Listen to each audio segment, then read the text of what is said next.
Ah, je vous D'ailleurs, jure, plutôt team Google Meet ou team Zoom, toi? frère, team, là où il y a les gens qui vont, je m'en fous. Je- je- J'ai tous les problèmes avec ces sujets. T'as un Zoom, je viens sur Zoom. T'as un Google Meet, je viens sur Google Meet. Je suis juste là. Team Caméléon. Non, mais moi, ce qui me fait Ouais. rire, c'est quand j'ai des calls avec ma comptable ou, tu sais, les gens qui sont plus corpo, c'est pas Zoom ou Meet, c'est Teams.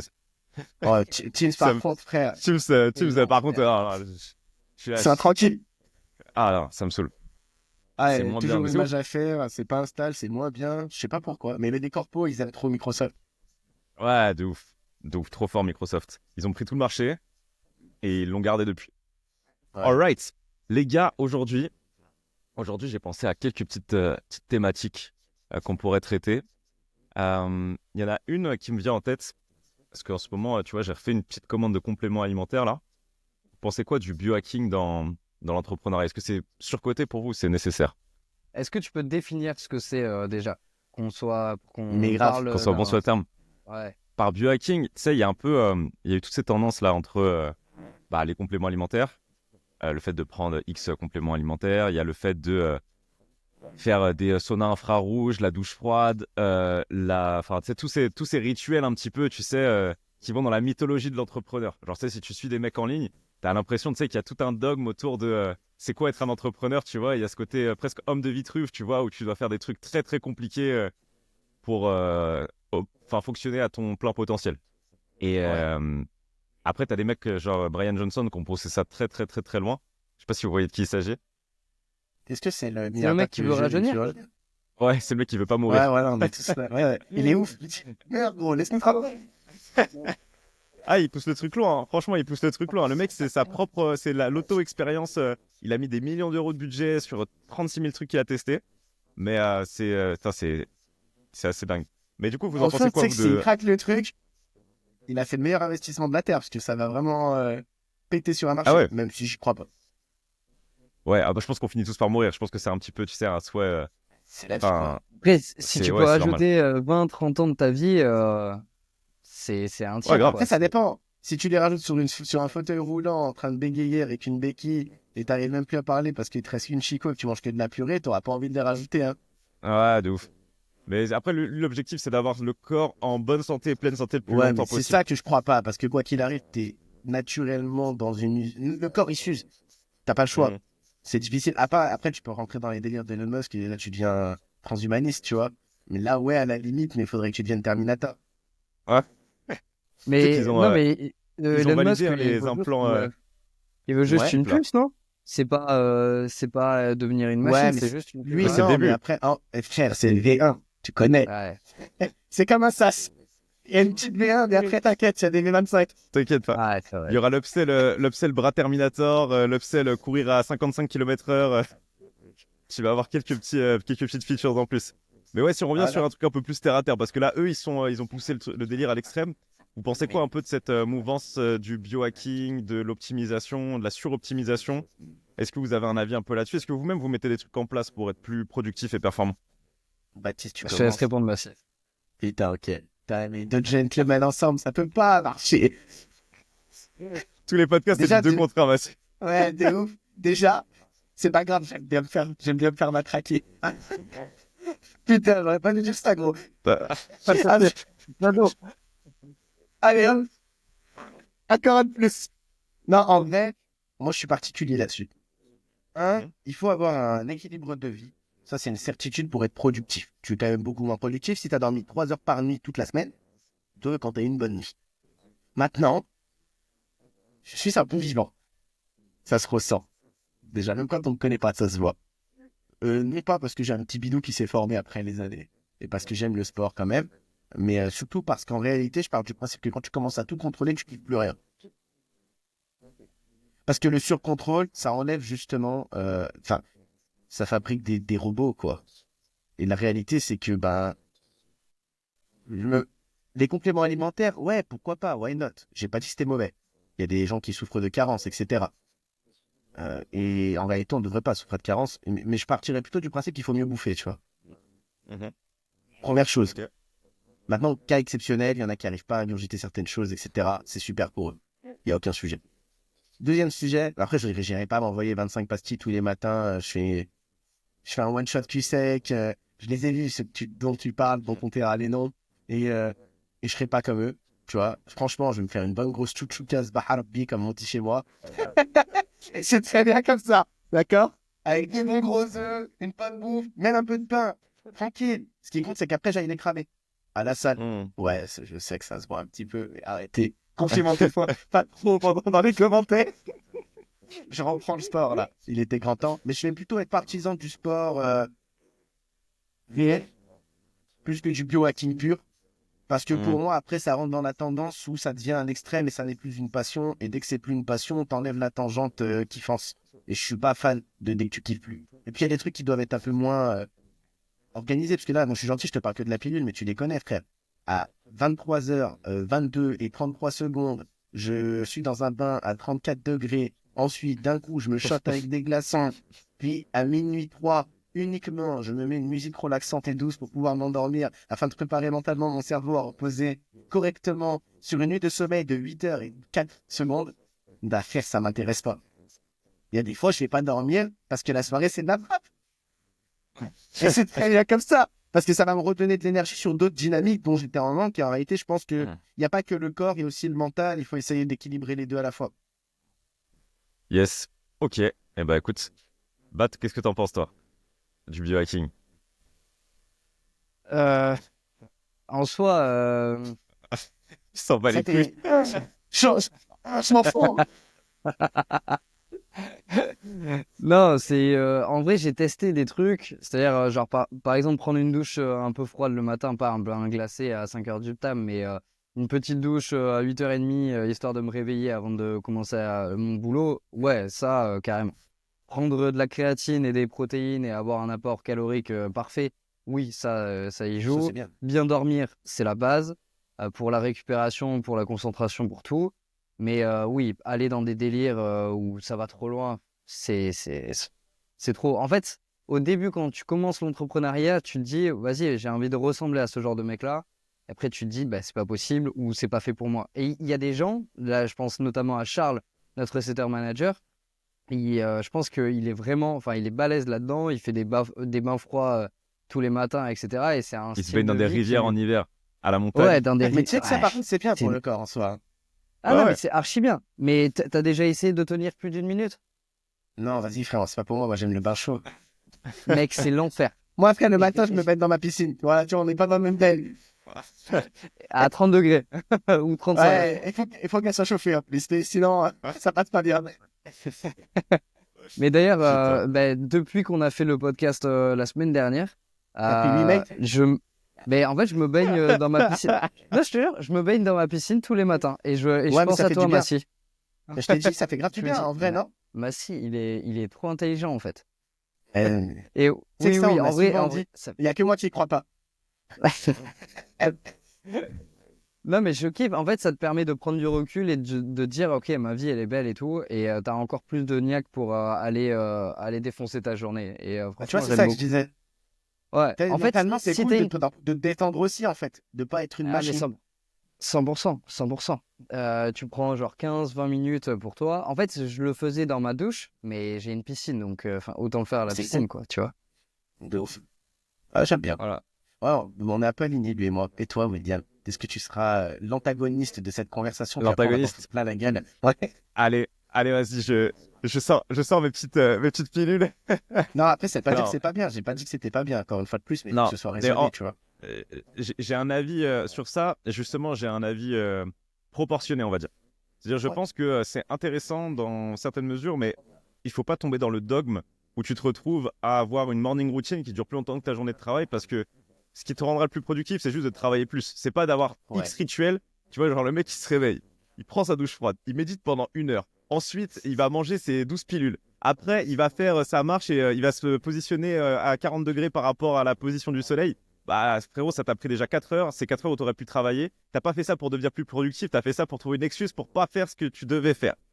Ouais. Quand la préparation devient une forme de procrastination, il est temps de réagir. Donc, dans ce sens, c'est là où j'alerte un petit peu sur le mythe, parce que ça fait des belles vidéos YouTube, tu vois, les mecs qui font ça, ça fait un espèce de truc genre, ouais, je suis trop stylé, tu vois.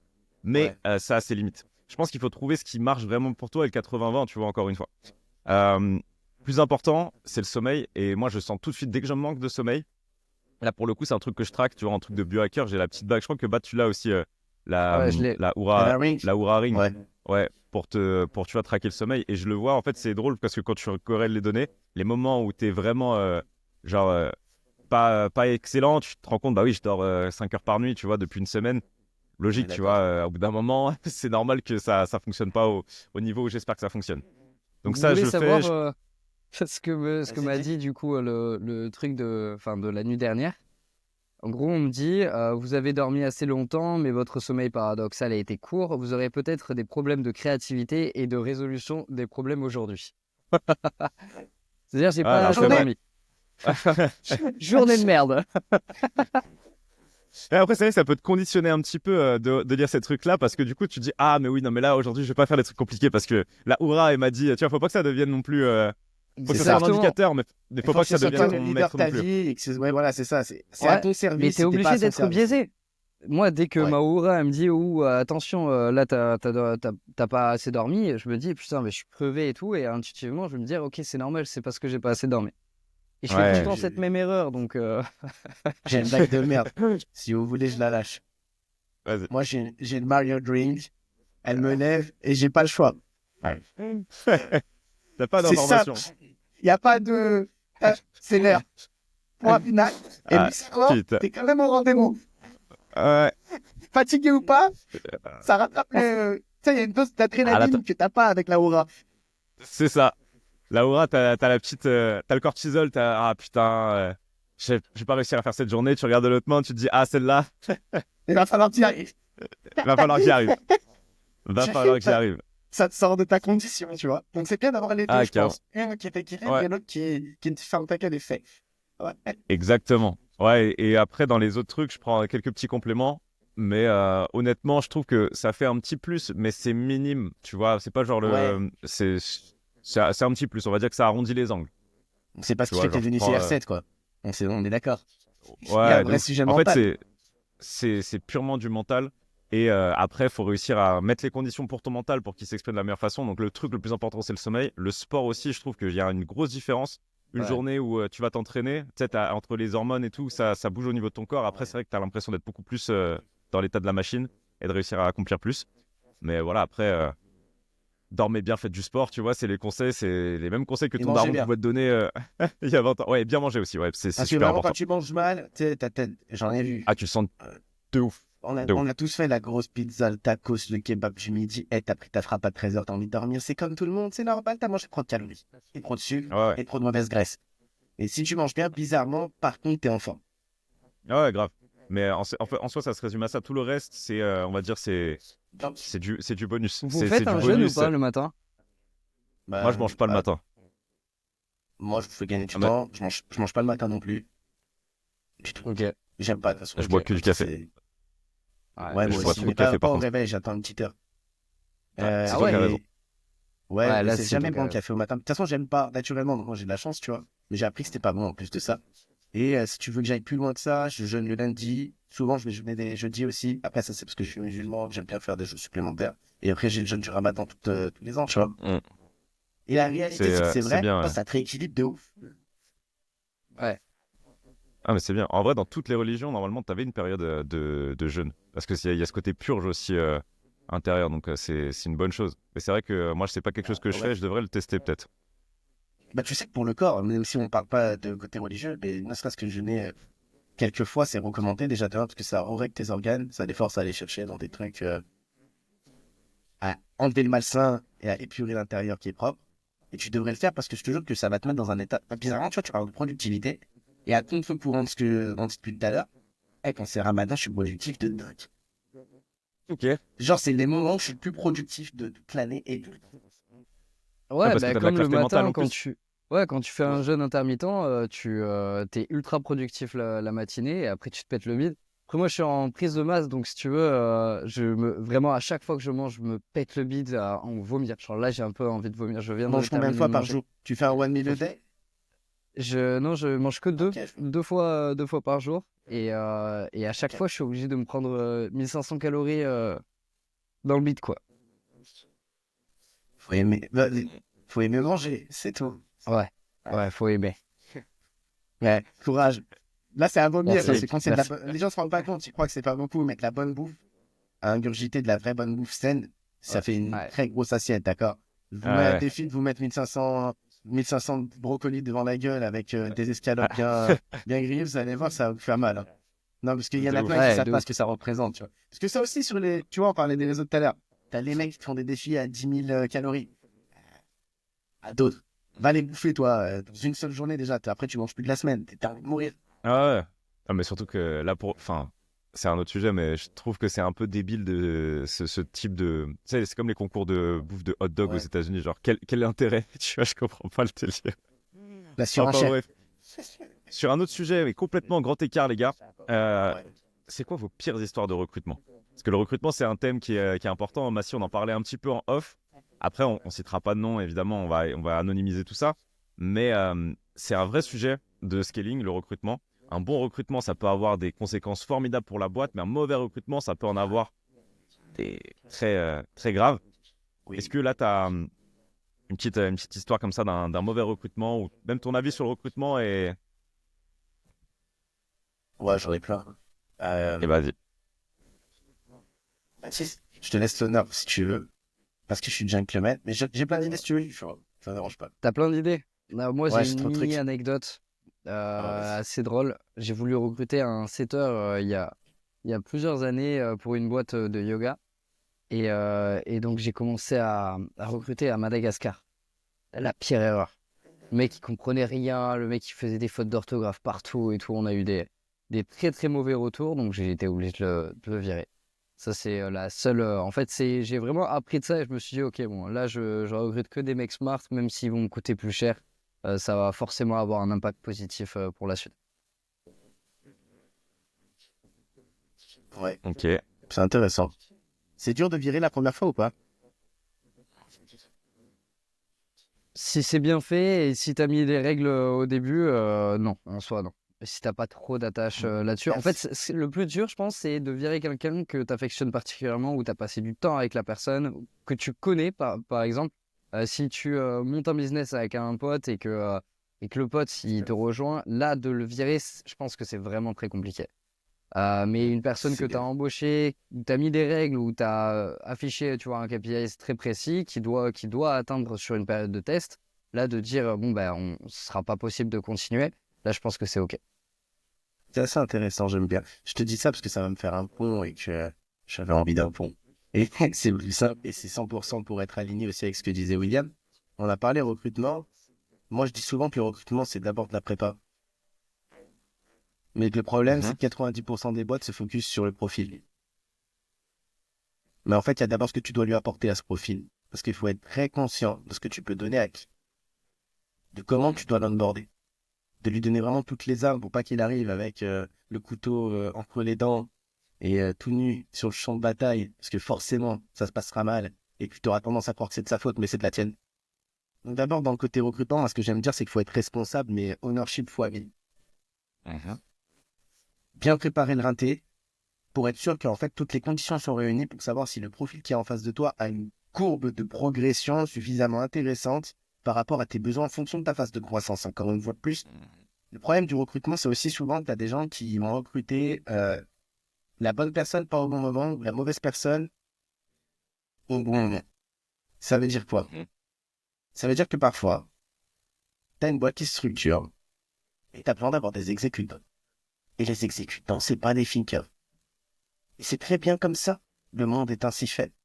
Il y a des gens pour eux, ils trouvent leur plaisir dans juste faire. Mais toi, si tu arrives à une phase de croissance où tu as plutôt envie d'avoir quelqu'un d'autonome, limite d'intrapreneur, est-ce que c'est ce qu'il te faut? Ah, du coup, tu vas vivre mal quelque chose, faire mal vivre aussi quelqu'un, alors que c'est la bonne personne, juste pas au bon moment dans ta boîte, et parce qu'en fait, t'as pas été capable de comprendre avant toute chose, pas qui tu voulais, parce que tu as besoin de t'exécuter une tâche, mais qui tu voulais pour avoir une tâche qui soit bien faite. Et t'as pas pris en condition ça. D'ailleurs, dans le recrutement, la vraie complexité, c'est de se dire dès le départ, et je le dis à toutes les boîtes qu'on accompagne, moi de mon côté, c'est un peu cru, mais les meilleurs process de recrutement, c'est des pièges en soi qui sont pas là pour être vicieux, mais qui sont vraiment là pour faire dire des vérités aux gens, parce que le problème du recrutement, c'est que c'est humain. Et que l'humain, il a tendance à vouloir te présenter sa meilleure face. Et moi, je dis que je préfère voir comment les gens se comportent quand ça va pas. Résultat, je vais faire tout l'inverse. Je vais leur parler des recrutements, ils vont s'attendre à des trucs, mais ça se passera pas comme prévu. Et je vais leur dire, en fait, tout ça, c'est bon, poubelle, on s'en fout. On va aller vraiment maintenant travailler le vrai recrutement et je vais voir ce que tu as dans les prix. Parce que c'est ça qui m'intéresse. Qui t'es? Et la première question qu'on devrait poser à chaque personne qu'on recrute, c'est t'es là pourquoi? Profondément, c'est quoi qui t'anime? Il y a 3 raisons potentielles. Je veux grave du cash. Donc, t'as le droit.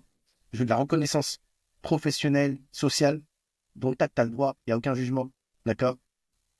Ou je veux juste une ligne sur mon CV, de la bête d'XP, et derrière, je peux même me barrer. Donc, t'as le droit, frère. Il y a des gens qui vont vous rejoindre et en vrai, ils ont envie de se barrer, de monter leur propre boîte derrière et c'est très bien. Parce que vous avez peut-être besoin d'eux que sur un court laps de temps et que dans 3 ans, vous aurez besoin d'avoir des profils qui restent 10 ans. Etc., etc., etc. Donc moi, je dirais déjà que le premier insight recrutement, c'est déjà d'être capable de s'assumer pleinement sur qui on est, quels sont nos torts, qu'est-ce qu'on peut apporter à quelqu'un, qui on veut vraiment et il faut que ça matche émotionnellement. Et ensuite, d'accepter aussi que c'est pas forcément la meilleure ligne de CV qui est la plus intéressante, mais c'est surtout celui qui a la plus grosse courbe de progression. Et petit insight, bon, si vous voulez, moi je suis déjà arrivé dans des boîtes où j'ai dû virer 50 personnes, bon, ça fait partie du boulot. On est émotionnel. 50 personnes, donc t'es arrivé, t'as dû virer les 50 que tu connaissais pas, ou t'es arrivé dans la boîte, tu connaissais ces 50 personnes parce que t'as travaillé assez longtemps avec eux et t'as dû couper les têtes. Dans ce cas-là, je les connaissais pas, mais c'est tout aussi compliqué que de les connaître. Parce que c'est pire, t'es un ennemi. De fusion, le mec à abattre. Rachat, etc. Le fameux mec qui arrive dans la boîte et...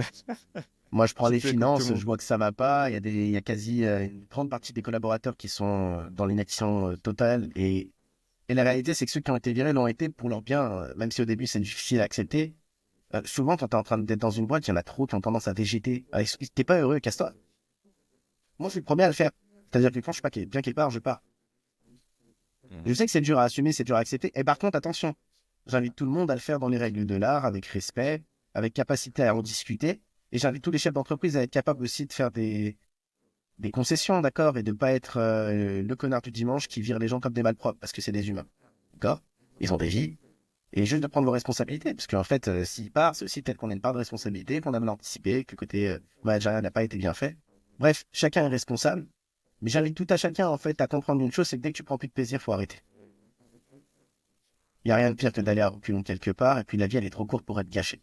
Donc, première chose, on prend ses responsabilités, et souvent, il y en a qui m'ont dit merci plus tard. Sur le coup, ils l'ont mal pris, mais ils étaient pas même performants, mais je leur disais, le problème, c'est pas la performance, c'est la tendance que tu as. Humainement, on sent que tu n'as plus envie. Mais il y a trop d'antériorité et tu vas pas accepter, même si je mets du renouveau dans la boîte, d'être toujours dans... Parce que c'est la même boîte. In fine. Ça y est, le mismatch est fait. La fissure est trop grosse, elle se recolle plus, c'est pas grave. Viens, je t'arrange, tu prends le meilleur billet possible, je te mets bien, ça me met bien. Tout le monde est content et je t'aiderai à te faire des belles recos sur tes prochains postes. No worries, tu vois. Ça, c'est un des trucs les plus importants, c'est de, quand tu dois te séparer de quelqu'un, c'est de te séparer proprement pour, même s'il y a une rupture, entre guillemets, tu vois, que des deux côtés, tu vois, c'est pas pour ça que la personne, tu la recommanderas pas de ton côté, c'est pas pour ça, à l'inverse, qu'elle recommandera pas des personnes vers toi. Et c'est tout l'art de réussir à virer, entre guillemets, proprement quelqu'un et pour les bonnes raisons. Donc ça, tu l'as bien identifié. Là, il y a une histoire à peu près similaire. Donc moi, c'était pas dans le cadre d'un grand groupe, c'était dans le cadre d'une signature. On signe un gros client. Donc, fallait monter une grosse sales team. Parallèlement à ça, on avait plusieurs autres clients. Et je fais une énorme phase onboarding avec des closers. Genre, je recrute... sur la phase onboarding, j'avais... je crois qu'il y avait à peu près une trentaine de closers. J'en avais pris 15 en test par sales team. Sauf que le deuxième client, en gros, il nous la met à l'envers. Genre, il signe le contrat et après, plus de son, plus d'image, plus de lumière pendant un mois. Et je me retrouve ça, avec... c'est vraiment propice à votre marché. C'est incroyable. Ah oui. C'est fou. Ah oui, mais après, ça, c'est quand tu signes des contrats avec des mecs qui sont aux quatre coins du monde et tout, enfin, c'est des contrats, c'est du flan, tu vois. Il a aucune. En réalité, il n'a pas une vraie valeur juridique et même après, ça fait partie du jeu. Soit, ça fait partie du jeu. Mais tu te retrouves quand même avec 30 closers pour au final, tu n'as qu'un client sur les deux où tu avais une phase onboarding qui était pertinente, tu as 2 fois trop de personnes et tu peux pas. Même si les mecs ils sont bons, tu peux pas les garder. Et je me suis retrouvé dans cette situation où quand tu as quelqu'un qui est mauvais, entre guillemets, dans une phase d'onboarding, c'est pas très dur de de mettre un terme parce que tout est justifié. Mais quand tu as quelqu'un qui est bon et que tu dois justifier en fait les autres éléments que tu as dit par rapport à l'adhésion pure et dure aux valeurs, par rapport à ce qu'il représente, par rapport au match, par rapport à la boîte, et que c'est genre le mec est performant, c'est super compliqué parce que là, c'est plus difficile d'argumenter le truc. Et je me suis retrouvé sur une journée comme ça, pareil, j'avais 30 rendez-vous dans la journée, j'avais des rendez-vous de 15 minutes avec toutes les personnes. Toi, je te garde. Hop, ouais, désolé, on va devoir arrêter là la collab parce que si ça bam, juste après, ouais, on va devoir arrêter là la collab. Ah, bah toi, je te garde, machin. Genre, c'était une journée horrible. Je me rappelle émotionnellement parce que tu sais que tu déçois les gens, mais que c'est pour leur bien. Donc, tu essaies de mettre les formes, de faire ça proprement. Là, ça va, la plupart, il y en a même que j'ai fait bosser, que j'ai recommandé chez d'autres personnes et tout. Mais ouais, c'est le truc le moins fun quand tu es dans l'humain, c'est cette partie-là où tu sais que bah. Voilà, tu as des attentes de l'autre côté, tu as de l'espoir. Tu le vois dans les yeux, ils arrivent dans le call, ils sont là en mode est-ce que je reste ou est-ce que je saute? Et toi, dans ta tête, tu sais qu'ils sautent. Et t'es là, je fais bon, comment je vais réussir à lui communiquer ça de la façon la plus correcte possible et voilà, et de faire les choses proprement. Et en recrutement, pour rebondir un peu ce que tu as dit aussi avant, c'est tout un art de recruter et très souvent, c'est un classique, c'est qu'on recrute dans l'urgence et on ne sait pas se séparer de la personne. Alors que c'est tout l'inverse qu'il faut faire. C'est anticiper quand tu vas avoir besoin d'un recrutement pour avoir le temps de tester plusieurs personnes. Et plus tu as un pool de talents que tu peux tester, analyser, plus tu es en capacité d'extraire la perle rare. Versus si tu es là, ah putain, il me faut un closer. Ah, un tel, j'ai un pote qui est closer. Ah bah ok, cool, on l'onboard dans la boîte. Là, tu fais un grand pile ou face et très souvent, enfin plus souvent, ça se passe mal plutôt que bien. Et l'autre truc que tu as dit aussi, pour rebondir une dernière fois sur ça, c'était. J'ai l'impression que j'ai un petit lag. Ouais, j'ai recruté. C'était quoi? Putain, attends, j'ai eu pensé à une autre histoire.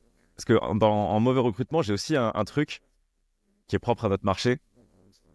Je recrute un closer, ça c'était il y a à peu près un an et demi. Je recrute un closer, un petit jeune, tu vois, genre 19 ans, mec à la dalle et tout, qui me montre tous les côtés positifs du fait que sa jeunesse va lui apporter cette fougue et cette envie d'y aller. Le mec, qu'est-ce qu'il a fait? En gros, il arrive dans mon produit, il copie-colle tout mon CRM, il rappelle tous les clients pour vendre une offre à lui. Genre là, j'ai pété un plomb. Et il pensait pas mal faire. Genre, il a dupliqué toutes les ressources que j'avais que j'avais mises à disposition pour créer son propre produit, pour ensuite le revendre aux clients que j'avais payé avec mon marketing. Enfin, mon marketing, celui de mon infopreneur, tu vois, avec qui je bossais à l'époque. Et le mec, ça le choquait pas de faire ça. Il comprenait pas qu'il avait fait un truc mal. Et c'est là où tu te dis aussi, ouais, là, t'as des personnes, c'est des rats, tu vois, c'est des gros rats. Et ils sont même pas conscients d'eux-mêmes être des rats. Donc, il faut faire attention aux apparences aussi, parce que comme tu le dis, les personnes, quand tu vas les voir sur les premiers calls, ils vont être sous leur meilleur jour. Et quand une personne te montre qui elle est vraiment, crois-la sur parole. C'est-à-dire quand tu vois un truc comme ça, tu peux être sûr que c'est qui elle est vraiment, tu vois. Et même si elle va te dire « Ah, mais désolé, je pensais pas mal faire, tout ça, ça se reproduira plus », ça se reproduira. Sous différentes formes. Parce que là, tu as eu un aperçu de qui est-ce qu'elle était derrière ce masque. C'est aussi pour ça que faut jamais laisser traîner, quoi. Dès que c'est trop tard, c'est trop tard. Et à un moment donné, votre rôle, c'est de prendre des décisions. Je pense qu'en tant que chef d'entreprise, c'est important que les gens le comprennent. Décisions, c'est pas les trucs faciles, justement. Normalement, d'ailleurs, les décisions que doivent prendre un chef d'entreprise, c'est toujours les plus complexes. C'est celles qui font le moins plaisir. Et c'est aussi pour ça que vous êtes là. Donc, être capable de dire, OK, je tranche. Ça s'est fait une fois. Moi, j'ai tendance à dire que la seconde chance, c'est juste allonger le délai de... c'est allonger le coup près, quoi. C'est juste que je te rajoute un petit peu de temps supplémentaire, mais dans tous les cas, c'est fini.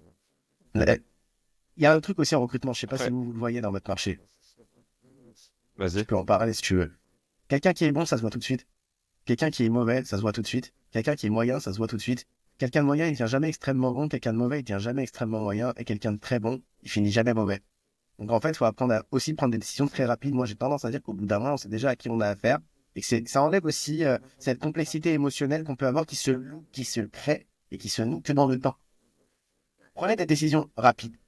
C'est pas facile, il y aura des sacrifices. Et ça rejoint ce que tu disais aussi tout à l'heure. Prenez pas les gars un par un, faites des poules.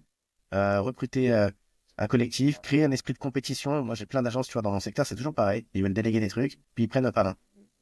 En deux par deux, challenge-les, puis on regarde le meilleur.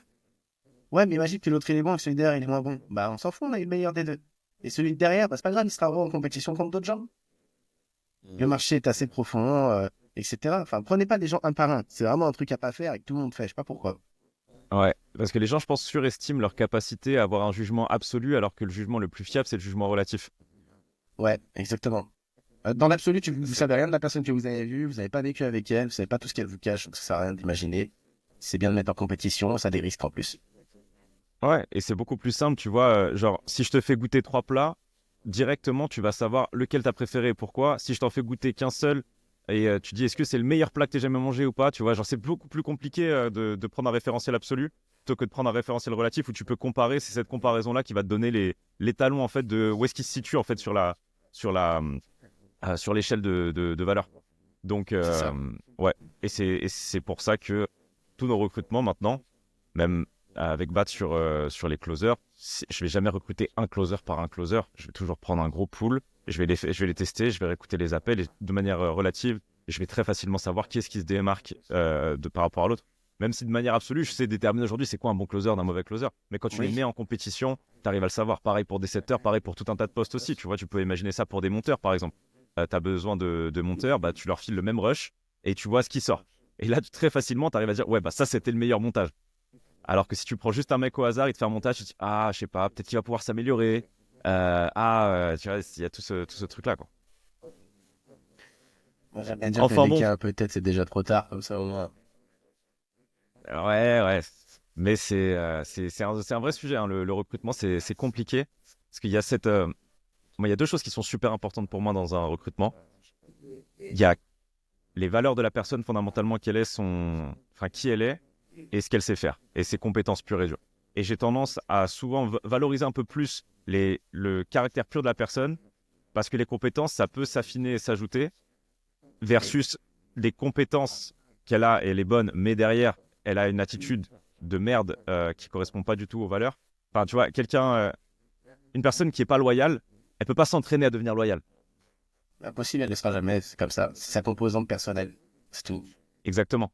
Par contre, une personne qui est super loyale, qui a une vraie volonté d'apprendre et qui fait le extra mile, genre elle, je l'adore, tu vois. Genre, let's go, c'est pas grave Ouais, si tu c'est ce sais pas qu'on encore le dit. faire, t'as les bonnes caractéristiques, t'as les Ça rejoint bons. la courbe de progression.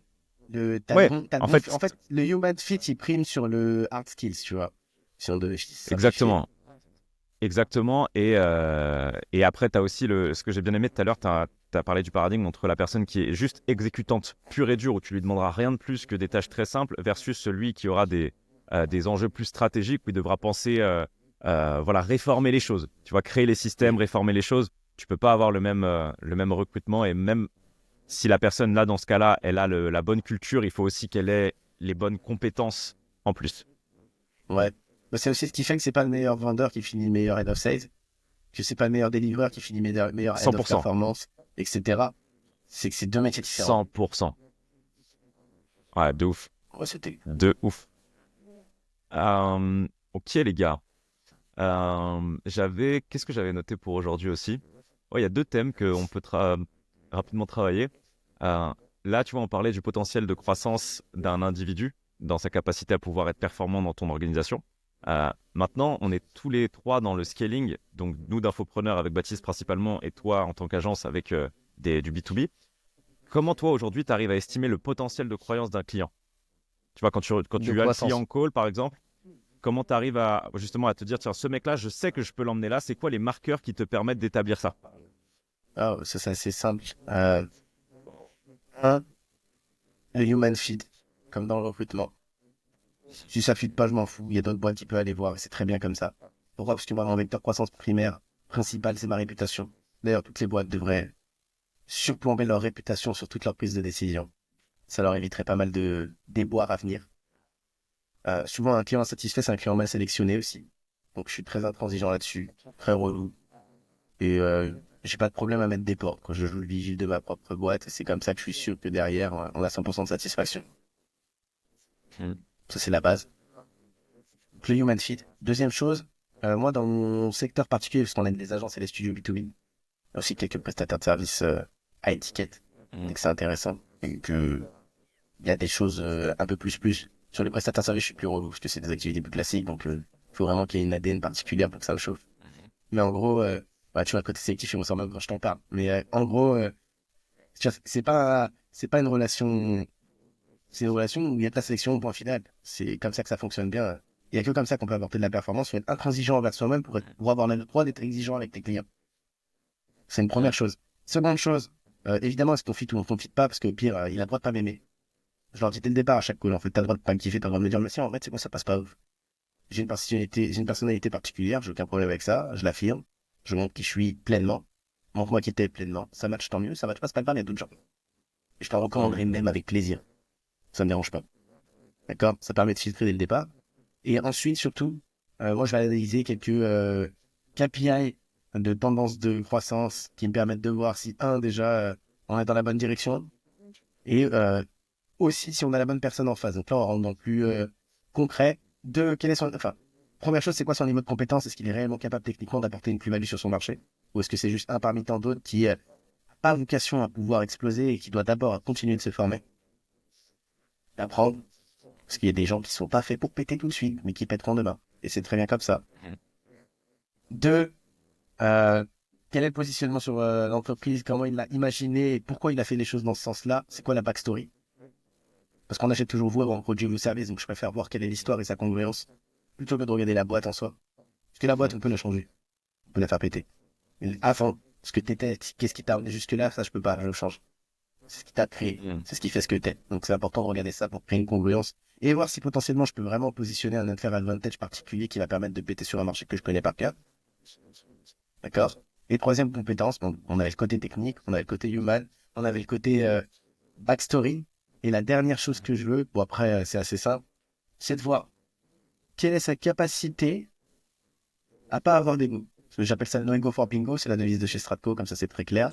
Si t'as de l'ego, je te prends pas, je m'en fous. Moi, j'ai pas d'ego. Critiquez-moi du matin au soir, ça me fera plaisir. Faites-vous plaisir en commentaire si vous avez que ça à faire. Et l'idée, elle est très simple. C'est que dans tous les cas, je suis infiniment plus bête que demain et pas plus intelligent qu'hier. C'est ma philosophie de vie. Ça me permet de continuer à garder de l'humilité, les pieds sur terre. Et je veux que des gens qui sont comme ça parce qu'ils sont capables d'itérer rapidement. Et que la composante numéro 1 du succès, tant que t'as pas une boîte qui fait du 5-10M, c'est l'itération dans l'action. Et c'est la réflexion dans l'action. C'est pas de l'anticipation, c'est pas je stratégise pendant 3 mois, puis hop, on a un plan sur un an. Tout ce que tu penses ne se passera pas comme prévu, donc arrête de penser et fais. Et du coup, ça me permet d'aligner un bon client en général et des belles success stories derrière. Génial, hyper intéressant. Hyper intéressant ton process. Et ce que j'aime bien dans ce que tu as dit, c'est ce côté où tu inverses ce côté sélection, où souvent c'est les clients qui ont l'impression qu'on le choix entre différents trucs, mais en fait, toi aussi, tu as le choix de tes clients. Tu prends pas tout le monde. Et ça te positionne très différemment et ça te valorise aussi. Parce qu'il n'y a rien de pire, je pense, de prendre un client juste parce qu'il veut être ton client, mais de te rendre compte par la suite qu'en réalité, il n'y avait pas les ingrédients, il n'était pas qualifié pour être ton client. Et donc, du coup, ça va te prendre beaucoup plus de ressources parce que tu dois revoir avec lui des fondamentaux qu'il est censé avoir déjà acquis pour qu'on puisse appliquer des stratégies de scale. Parce que scaler, ça veut dire grandir, mais pour grandir, il faut avoir les bonnes prédispositions à la croissance. Et parfois, il y en a qui en sont, comme tu le disais, pas du tout à ce stade-là, en fait, où il faut déjà renforcer les bases.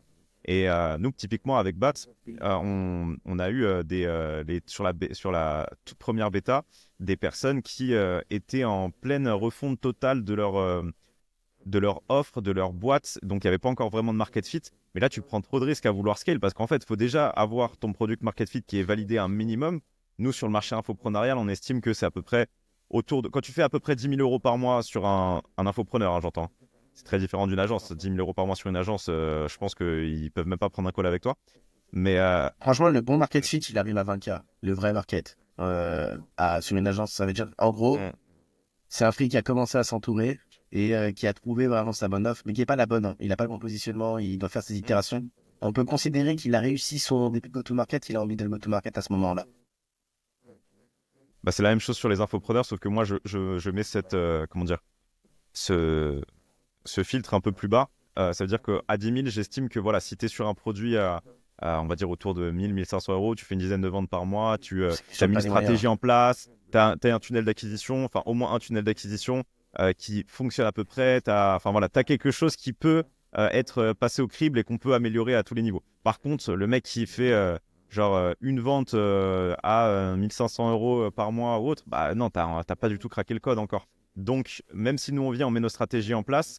En fait, si tu mets sous testostérone, ce que j'appelle, tu vois, quand on met, tu vois, vraiment le truc sous testo, qu'on le fait tourner à fond, bah, si en fait ton marché, il s'est pas du tout quitté et il a pas besoin de ce que tu proposes, bah, on va juste peine pour rien du budget et en fait, il faut que tu itères encore un petit peu avant qu'on puisse travailler ensemble. C'est Donc, pour ça qu'on a ouais, matché. même. J'ai la même façon de voir le monde. Moi, je pars du principe que c'est le marché qui a toujours raison. C'est pour ça qu'il faut pas avoir d'ego déjà. Ouais. Votre boîte, faut pas en tomber amoureux. Faut tout le temps la revoir. C'est très bien comme ça. Avant de trouver ma bonne promesse, j'ai fait 38 itérations. Comme ça donnera un peu d'idées aux gens. Maintenant, je Ouais, trouve elle grave. résonne bien. Et c'est très bien comme ça. Mais il faut pas avoir d'ego vis-à-vis de ça. Faut pas te dire que t'es arrivé. T'es jamais arrivé d'ailleurs, elle changera un corps. C'est trop bien comme ça. Parce que le marché, ça change, ça évolue. Donc c'est que ta boîte, faut qu'elle change. Exactement.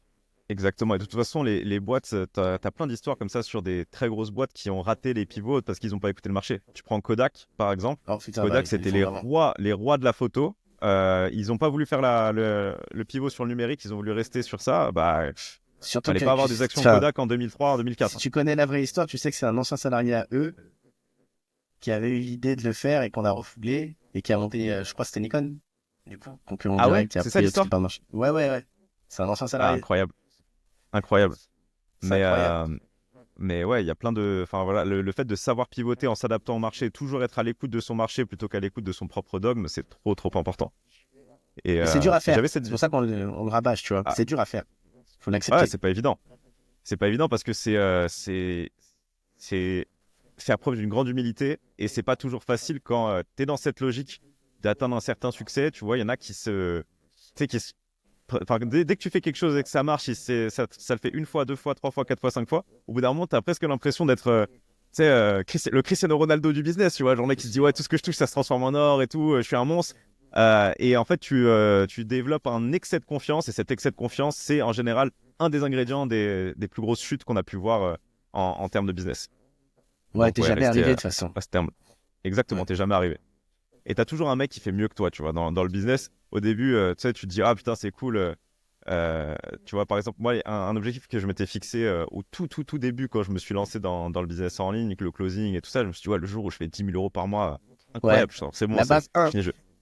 Là-bas, ouais, en fait, tu le fais, et honnêtement, genre, c'est cool, t'es euphorique, tu vois, la première fois où ça t'arrive, tu fais, yes, c'est bon, mec, ça y est. Et tu sais, ça dure 2-3 jours, après, tu te dis, bon, bah, c'est pas fini, en fait. Next Maintenant, step. tu te fixes à next step. Et en fait, même si tu fais genre. Ça, c'est ma question préférée en appel de closing que je donne à mes closers. C'est quand tu tombes sur un profil un peu rouge, un peu orgueilleux, tu vois. Et le mec, il arrive un peu fier, il fait, ouais, écoute, bah là, sur la boîte, ça se passe pas trop mal, on fait 30 000 euros par mois. Et ma question préférée, c'est, ok, donc du coup, ça te suffit? Non, suffit. Genre, Les orgueilleux, ça leur suffit jamais. Ah ouais, non, mais à chaque fois, c'est trop drôle parce que le mec, il arrive avec son orgueil comme ça. Et du coup, toi, t'es unfazed. Genre, t'es là, tu fais, ok, Ouais. cool. Et du coup, ça te suffit. Et du coup, tu penses que t'es arrivé à ton plein potentiel aujourd'hui. Et là, c'est bon, tu vois, peu importe ce que le mec te dit, il y a toujours un next step. Même à la fin, enfin, tu vois, même si tu fais un M par mois, il y a Là, encore des mecs qui font les plus gars, que toi. Tu vois. tu fais un M, t'as encore plein de problèmes. En fait, une boîte, c'est des problèmes et il y a plein de nouvelles résolutions. Et de toute façon, on va aller très vite. Il y a personne là autour de cette table qui, pour l'instant, a le patrimoine d'Elon Musk, donc on ferme tous notre gueule et on reste humble. Ah non, mais même Elon Musk, on est très très loin. Ah Il y oui, en a plein avant. il y en a même plein avant nous. Ouh là là, on a de la marge. Ah Mais ouais, c'est ouais, très ouais. bien comme ça d'ailleurs. C'est ça, Ouais, c'est un grave. jeu, c'est agréable. C'est ce qui rend le truc sympa, tu vois. Donc, faut plutôt accepter le truc en se disant, le but, c'est pas de faire une course, vraiment, le but, c'est de trouver ton équilibre. Et d'être humble Exactement. là-dessus. Voilà, c'est tout. Ouais.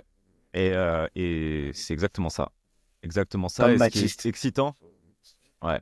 Baptiste, bah Allez, tiens, Baptiste, j'ai une regarde question aujourd'hui. pour toi. Mais il est tellement humble, il est même pas venu en chemise. Hein? C'est Non, énorme.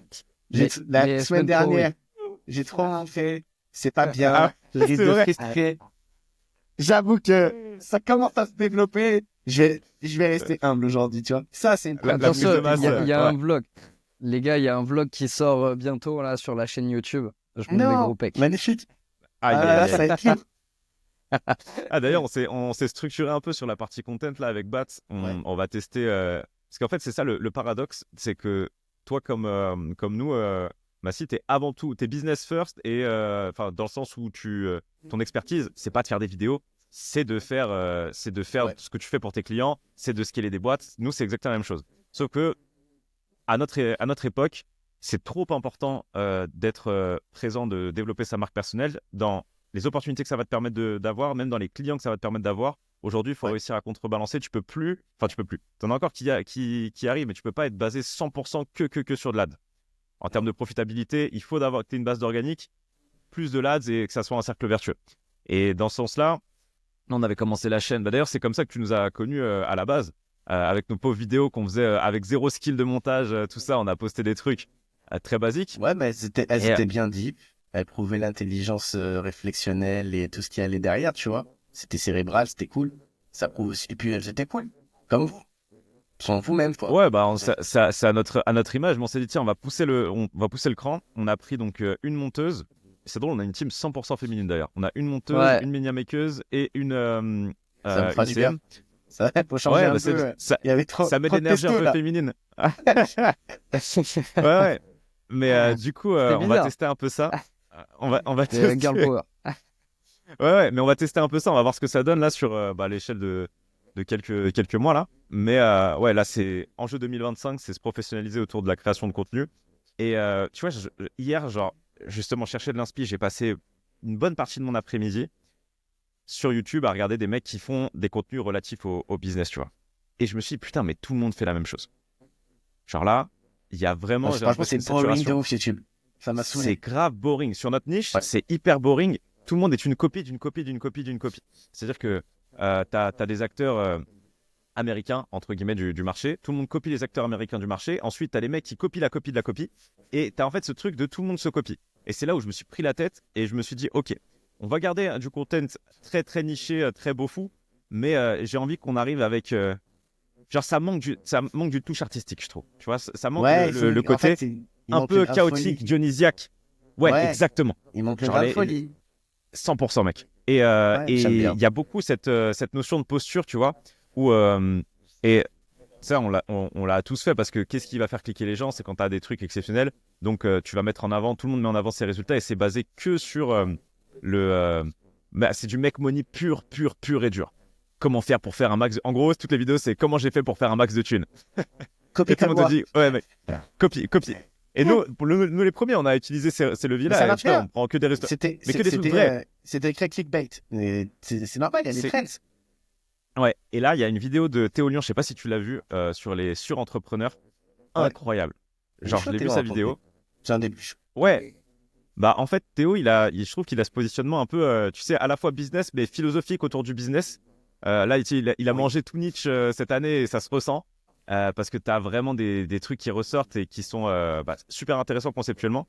Et je dis pas que c'est ça que j'ai envie de faire, mais je dis c'est des acteurs comme ça que j'aime sur ce marché qui viennent disrupter un petit peu ce côté où on va pas juste faire des looms pour t'expliquer comment diminuer ton taux de no-show. C'est bien, faut qu'on en fasse, mais je pense qu'il faut donner ce côté un peu dionysiaque, avoir un petit peu comme tu disais, ce grain de folie, avoir un truc où ton contenu il a une âme et pas juste c'est intéressant. C'est pas un fichier Excel. Tu vois, genre, en fait, c'est un peu la réflexion que j'ai eue hier, tu vois. Donc, je sais pas comment je vais réussir à l'articuler dans du contenu, mais j'ai envie qu'il y ait ce côté impactant, tu vois, de avoir une valeur de fou dans la connaissance qui est partagée, mais aussi sur la forme, réussir à apporter une vraie singularité sur ce marché. En fait, ce que tu dois faire, vous, de votre côté, la perf est là, les résultats sont là. Pour ceux qui vous connaissent pas, c'est plus compliqué, mais moi, je peux le dire. Donc, il n'y a pas de sujet, tu vois. D'ailleurs, tout bon professionnel devrait venir faire un appel avec vous. Comme ça l'aiderait grandement. Et ne serait-ce que le call l'aiderait. Et pour autant, il n'est pas payant. Vous devriez en profiter un jour. Faudrait que vous le fassiez payant d'ailleurs. Allez hop.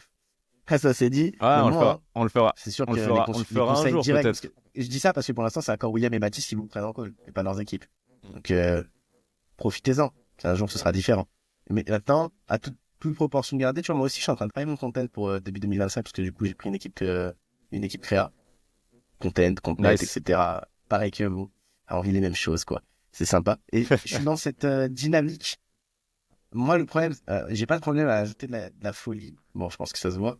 Et justement, je veux la cadrer. Et c'est le même système en inversé, tu vois. Et il y a deux façons de cadrer ta folie. Tu la cadres dans le format. Pas dans le fond, mais dans la forme. Et ça devient sympa. Et du coup, tu vas pousser des concepts. Tu vois, par exemple, tu peux aller... Tout le monde va faire des masterclass. C'est bon, c'est boring. Même si le fond qu'on va apporter, comme vous, est beaucoup plus profond que ce qu'il y a sur le marché. Donc, vraiment, ce sera du deep de deep. Et il n'y a personne qui pourrait pas kiffer la vidéo dans le fond. Bah, si c'est juste une masterclass, ça me fait chier. Et j'aime pas me faire chier sur YouTube parce qu'on peut de plus en plus se regarder sur la télé. Donc il faudrait qu'il se passe quelque chose. Émotionnellement, à vous de trouver comment on peut réinventer le format pour que ce soit en fait à chaque fois la culture et l'essence même de YouTube, ça reste le divertissement. Et qu'il soit éducatif, pédagogique ou purement à des fins divertissantes, mettez une brique de divertissement dans tout. Trouvez comment l'apporter, que ce soit une histoire, un truc qui se passe, pas juste la masterclass, pas Ouais, juste bien sûr. le value asset, pas juste le petit truc, et aussi trouver votre contenu tofu. Tofu, mais pas trop mainstream pour autant. Mais votre contenu C'est ça. sur lequel vous pouvez justement exprimer votre folie un peu créative, etc. Et après, Hmm. t'es bien.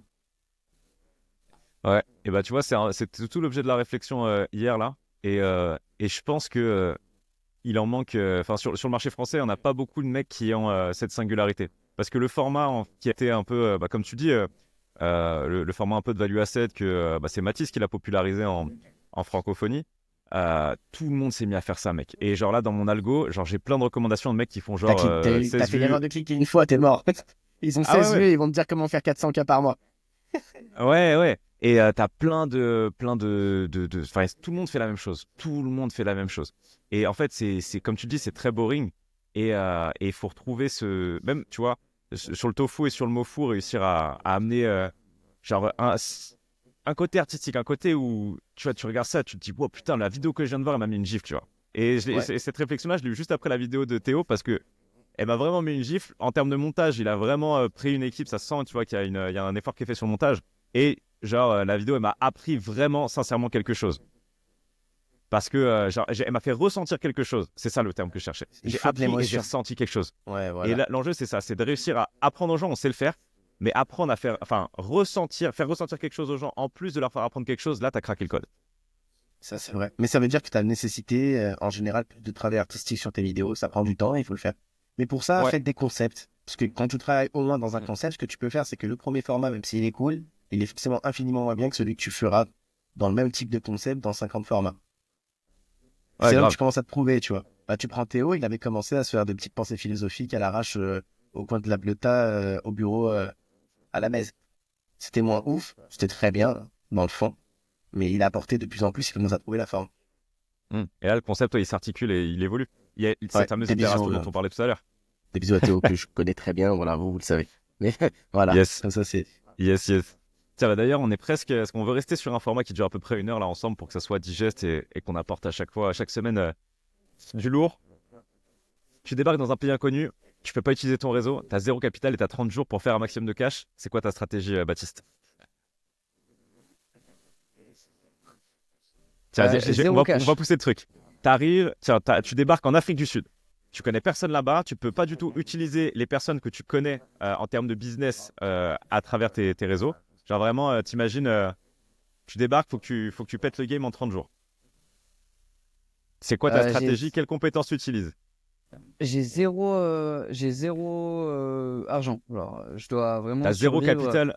Ouais, ouais. En gros, on va dire que t'arrives, t'as un mois de loyer qui est payé sur ton Airbnb, mais Ok. t'as zéro capital. Il faut que t'arrives à faire au moins, allez, faut que t'arrives à faire au moins 3000 balles, au minimum. Comment tu fais? Oh. Ah putain, c'est chaud. Ah, c'est pas facile. Ouais, parce que faire Tu de la peux utiliser toutes tes prospection, moi compétences. j'ai. Tu Ouais, peux bah utiliser tu toutes 3000 fais les du balles. compétences que t'as. consulting en media buying, bah en fait la prospection c'est super chiant, donc ça va vite me saouler. Euh, C'est compliqué, hein. Alors, Parce que je peux. on dézoome un peu, quelles compétences tu voudrais utiliser en tout cas pour générer des thunes? En tout cas, la compétence que tu as. Ah ben media buying, stratégie d'acquisition, ça c'est sûr et certain, hein. Tu fais du consulting. En fait, faut toujours regarder l'effet de levier. C'est-à-dire que une action qui peut te rapporter 10 euros vs une action qui peut te rapporter 1 million, bah, la publicité c'est exactement ça. C'est que tu changes une LP qui fait x2, tu peux doubler ton CA et si tu fais déjà un M par mois, tu fais deux, tu vois. Et toujours réfléchir là-dessus. Et stratégie media buying, c'est là où tu peux prendre un pourcentage sur les ventes générées apporter des conseils smart et derrière, l'effet de levier, il est insane. Et c'est à peu près la même chose avec tu vois, l'équipe sales. C'est que l'effet de levier, il est juste dingue. Tu recrutes 2 personnes, VS, tu recrutes 20 personnes, ça va te demander à peu près la même charge de travail et à peu près, enfin, un manager toujours un peu plus, mais en soi, tu fais des huddles. Derrière, l'effet de levier, il est insane et tu fais 20 fois plus de chiffres. Donc, je partirai là-dessus. Mais prospection Ok. insupportable. Ah, mais c'est nécessaire si tu peux pas te baser. C'est pour ça que le réseau, c'est trop puissant. Parce qu'une fois que tu as du réseau, après, tu plus trop besoin de prospecter parce que Ouais. tes clients sont tes propres relais de prospection. Ils t'envoient déjà du monde. Et derrière, quand tu poses ton nom sur la table et que tu es associé à, bah voilà, tu as eu 3, 4, 5, 6 gros clients prestigieux, c'est beaucoup plus facile pour le prospect, justement, de te faire confiance et de partir avec toi. Ouais, Ok. 100%. Massi, tu débarques à Cape Town. Tu as zéro capital. Tu as ton Airbnb qui est payé pour 1 mois. T'as ta femme et ta fille dans le Airbnb qui te disent Massi, comment on va faire pour le mois prochain là? Moi, première chose que je fais, je revends des trucs qu'il y a dans l'Airbnb. Ok. Je me T'as constitue jamais un capital. Massi, think outside the box. Tu Ok. vois. Je me constitue un capital. Approximativement, dans un Airbnb, il y en a pour entre 3 et 5 000 euros. Il est pas ouf celui-là. Je pars du principe que je suis un galérien. Je ne suis pas pris un bête d'Airbnb. Parce qu'il y a une télé, il y a 2-3 meubles. Je négocie bien, je me mets bien. Captain, ça va, c'est pas trop gratuit. Ça se passe. Ça se vend vite, hein, parce que je les écoule à moitié prix. Ciao, je m'en fous. Je fais un pari risqué. Derrière, je sais que je me mets en dette par rapport au Airbnb. Mais j'ai un mois, j'ai large. Ok? Avec ces 3 à 5 bars. Parce que j'ai pas envie non plus de me prendre la tête. Je me dis, j'ai 2 options. Je fais tout seul ou je m'entoure. Je vais voir 2 personnes, j'essaie de m'entourer correctement, et je me dis déjà, qu'est-ce qu'on peut proposer ici, à Cape Town, qui est un besoin obligatoire, urgent, sur lequel j'ai pas besoin de convaincre la cible. Bord de mer, il y a du sable, il y a de la plage, c'est sale, c'est quoi, je lave. Et nettoyage. Nettoyage, ça se vend facile, et ça facture bien, pas trop de temps passé. Je prends 2 types, je leur dis, écoute, je vous mets sur les chantiers. Nettoyage de quoi? Pour moi, extérieur, Ok. facile au départ. J'ai pas besoin de matos, quasi rien en investissement, je veux dire, proportionnellement parlant, tu vois. Je prends un Karcher et ça passe. Un Karcher, Ok. des produits, des chiffons, de quoi laver, ça passe. Je prends 2 galériens que je trouve dans la rue, je leur dis, écoute, toi, t'as pas de thune. Il me dit non. Je dis, ah, tu veux de la thune? Il me dit oui. Je lui dis, ok, si je te donne 500 balles le mois, tu te mets un? Il me dit, ouais, incroyable. Je suis à même pas 100 balles par mois. Je dis, ok, vas-y, t'inquiète, je te fais faire 5. Je le paye, sachant que moi, je sais qu'en allant négocier une maison jour sur 30 days, parce que je travaille 7-7, hein, je suis en galère, je peux faire une marge nette x2. Donc potentiellement, je vais m'en tirer à un truc comme 10 barres de chiffre d'affaires. Je fais tout au black, hein, out of the box. Out of the Avec- box, out avec of the ces- legislation. Pour aller les trouver, c'est très simple. Je leur propose un deal ultra simple. On vient 3 fois par semaine, d'accord? La première semaine, elle est pour moi, tu kiffes pas, on travaille pas pour toi, alors que la première semaine, elle est gratos. Ils ont aucune raison de pas tester, c'est le bordel, c'est sale. Je vois pas pourquoi tu le ferais pas, t'as pas le temps, c'est la preuve. Je cale tous les pâtés de maison qui est autour de moi, bam, bam, bam. Je rends vite full le truc parce que j'ai pas besoin d'une grosse capacité d'absorption. J'ai besoin d'une trentaine de baraques, c'est pas grand chose. Je pense en 2-3 jours, je les ai remplis, donc je viens de sacrifier déjà 3-4 jours. Il me reste 3 semaines. Ça veut dire que je vais faire 7005. Je peux rembourser les 3 bars que j'avais pris, du coup, et je remets le matos, tout ce qu'il faut, où il faut au Airbnb. Et j'ai fait plus 7K. Sur cette base de 7K, je monte un vrai business digital. Parce que j'ai pas besoin de grand chose et je monte une agence. Intéressant. Voilà. C'est propre. Très propre. J'avais une idée assez similaire, mais moi, c'était plus le nettoyage de voiture plutôt que Ça marche aussi. de maison. Mais maison, c'est pas mal parce que bah, Ça tu sais où facture les un peu plus trouver. cher. Ouais, et elles sont là, elles peuvent pas bouger, quoi. Les voitures, il Ouais. y a ce côté, il y a un peu un va-et-vient. Mais ok, ouais, intéressant. Moi, il y a pour moi, la compétence, et c'est une compétence qu'il y a dans les 2 cas que vous avez. Le premier cas, parce qu'il y a de la prospection, toi, parce qu'il faut, justement, il y a de la prospection aussi, c'est la vente. Quoi qu'il arrive, moi, je pense qu'une des compétences Ouais. qui peut t'extraire le plus rapidement et facilement de ta situation, c'est la vente. Et j'ai de la chance, c'est là où j'ai basé mon expertise. Donc, le plus intéressant, c'est que je trouve le truc le plus cher possible à vendre pour que je puisse avoir une marge dessus. Mais au début, tu arrives, tu connais personne. Pour que tu puisses vendre des trucs chers, il faut qu'on te fasse un minimum confiance pour t'en donner. Tu vois, c'est comme un agent immobilier qui va pouvoir vendre des maisons à plusieurs millions, bah, c'est pas parce que tu sors de ton école d'agent immobilier qu'on va te faire confiance sur ça. Tu vois, il y a une progression Exact. à avoir et une confiance à obtenir avant de pouvoir vendre ce type de deal. Ce que j'essaierai de faire, en fait, il y a plusieurs plans.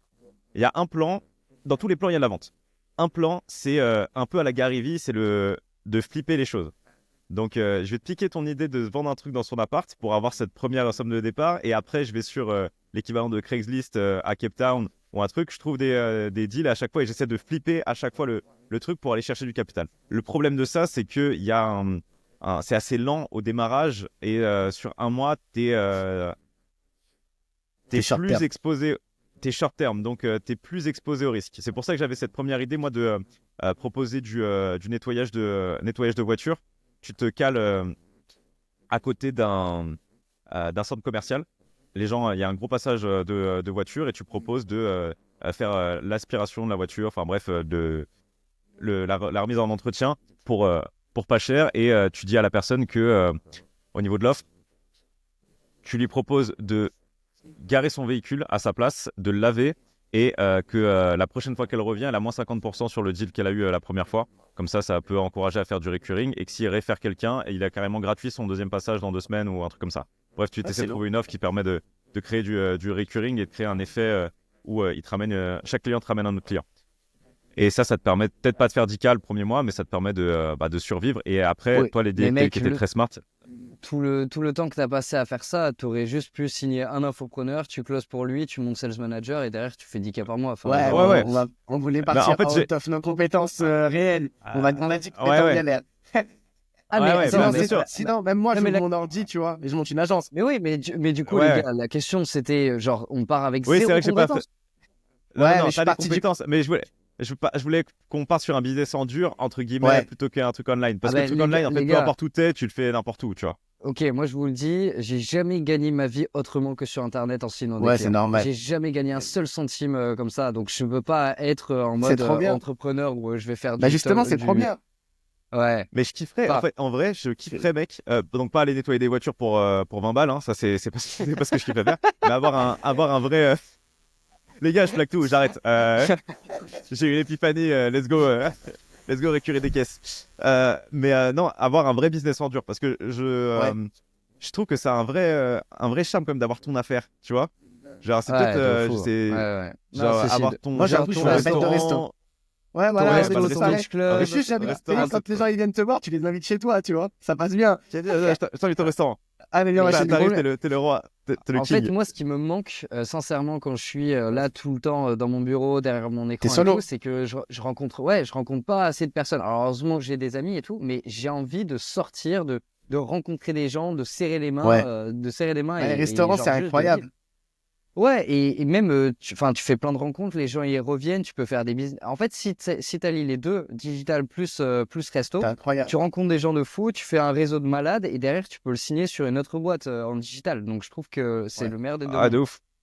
De ouf. Et surtout que là, le fait de faire du business en ligne, ça a un petit peu changé complètement les référentiels parce qu'on est sur des business à très forte marge, à très faible coût. Donc, c'est très différent de. Tu vois, genre là, tu montes ton agence, tu as un degré de T'as- risque qui est t'as- très très faible. Ouais, tu prends un PC, en une semaine, t'as déjà tapé tes 5K, tu vois, donc tu sais tout. Ouais. Et encore, là, c'est parce que tu as capté pas mal de choses et tout. C'est vrai que là, on dit ça, les mecs qui sont débutants, ils disent ouais, frérot, moi je suis avec mon PC et je galère et j'en chie sur la prospection, c'est pas si facile que ça. Et c'est vrai parce que Oui. tu as cette courbe d'apprentissage où tu passes par là. Ouais, Mais ce que je veux dire, en c'est fait, que la entre le prospection, mec. en fait, genre les gens qui galèrent, c'est que la prospection, ils la font mal. C'est-à-dire que genre moi demain, tu me laisses 15 jours pour faire des looms à des gens ultra précis où je dis, ok, bah, cette pub, il y a ça à améliorer. Ok, la strat, tu devrais la faire comme ça, et genre de manière ultra précise. Je sais que je Ouais. signe quelques deals par-ci par-là, mais c'est juste que envoyer des messages de prospection en mode, salut, j'ai une offre, tu la veux? Bah forcément, fin, tout le monde s'en bat les couilles. Alors que tu apportes de la valeur, je pense que vraiment. C'est que juste tu fais mal les choses, quoi. Ouais, et la prospection, c'est vrai que c'est toujours très chiant. C'est toujours très chiant, mais nécessaire, en tout cas au début. En tout cas, au début, c'est le t'as- rapport qualité-prix le plus intéressant parce que là, s'il te faut un budget, faut t'investir. Sur l'inbound, c'est trop long-termiste, tu contrôles pas. Et la prospection, c'est le meilleur moyen d'aller trouver rapidement une partie de ton audience. Et souvent, le problème, c'est que les gens ils se concentrent sur leur copie avant de se concentrer sur leur offre. Faites déjà une offre que personne ne peut refuser, et puis après, vous pourrez vous permettre d'aller chercher Ouais, que vous c'est voulez. ça. Au début, c'est totalement ça. Au début, tu vas avoir une offre, faut que les garanties elles soient. En fait, faut que l'offre que tu fais te fasse peur un peu. Genre que les garanties que tu Ouais, as mis en place, moi, elles te fassent j'appelle un ça peu des peur. offres débiles. Tu vois, c'est des offres débiles. Ouais, Tu bah, vas c'est avoir les. 50% de résine parce que de toute façon, tu vas rembourser 50% des gens, mais tu Ouais. auras trouvé tes 50% d'ICP qui t'ont permis de maintenir le truc à flot. Et grave. Et surtout, c'est tes premiers clients, ils vont être à la fois des clients, mais aussi des professeurs en quelque sorte, parce que c'est eux qui vont t'apprendre comment bien délivrer ton produit, comment améliorer le produit et comment faire en sorte que ça corresponde vraiment à leurs besoins.